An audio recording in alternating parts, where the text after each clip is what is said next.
Welcome back to the National Post Politics Bureau, where Christopher Nardi, we have an election. We're finally in the campaign. We have a table. We have a lot of paperwork here, and we're going to start off by asking the question, who's in the lead as we start this campaign? Chris, I checked out the pollsters. They actually agree for once. Angus Reid is at 46% for the Liberals, with the Conservatives at 38%. Leger is at 44% for the Liberals, with the Conservatives also at 38%. That's broadly, I think, what the polling aggregators are saying too, which is that the Liberals have jumped out to a lead in this sort of post-Carney leadership race situation. Yeah. But it is a snapshot. This is the kind of thing that it could change tomorrow. This could be, it could be a margin of error thing. This could be a polling high from Carney winning the Liberal leadership race. So is there some way we can narrow down on this? We've been looking at betting markets, Polymarket, odds from Vegas, things like that. What are they saying right now? They're generally, I'd say, following the same trends. What's interesting, I think, when we look at betting odds, and you and I have discussed this over many a football discussion, is where are people willing to put their money? Right? It's not just now, hey, like we're looking at what people are saying, but where are people kind of wanting to put the money? And I've been kind of parsing through a number of various websites and keeping tabs of where we can find those numbers. And I've noticed that generally the evolution of the odds, and as people kind of put money in to various of these what we call props for Canadian politics, have followed the general trend.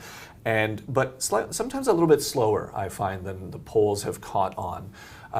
So, for example, I was recently following one of the major apps here in Ontario for sports betting. It's called FanDuel. And I've kind of tracked over time, and I've screenshotted. So back in February, so February 25th, we're talking about a month ago. Yeah. It's very recent. We're in the middle of the Liberal leadership race. Justin Trudeau's already out of the picture for the Liberals. Pierre Poilievre is still Pierre Poilievre and the Conservative leader.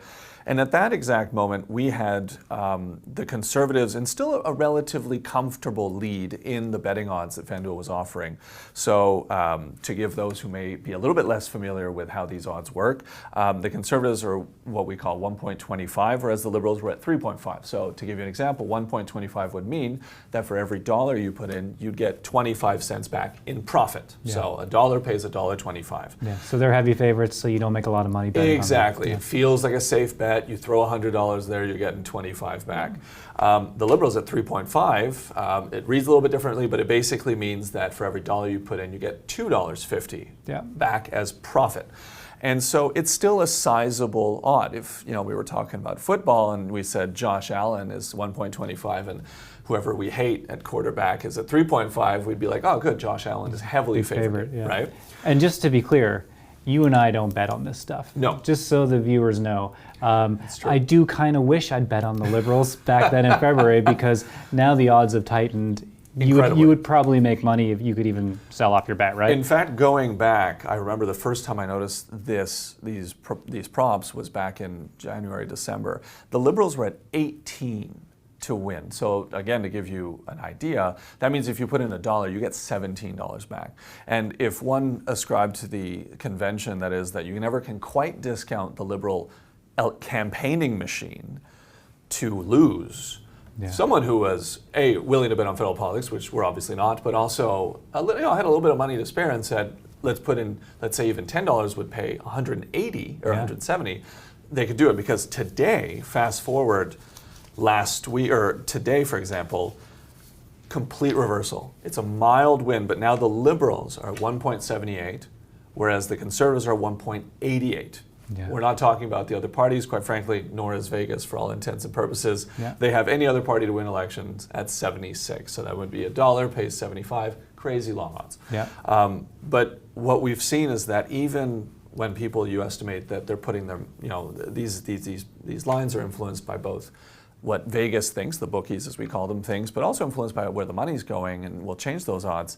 Even the money appears to be going, the bookies appear to be favoring now slightly the Liberals, whereas 2-3 months ago, that was almost inconceivable. Yeah, and so that's the betting odds. Polymarket, which is a betting market that we look at sometimes, mainly to just give us some idea of what's going on. What's a heavy favorite and what's not. Right now, they've got Carney at 54% and Poilievre fluctuating 46 to 47%. So that is a true toss-up. Like, as journalists, what we have right now is a really fun election. And I think when April 28th hits, we just won't know what's happening. No.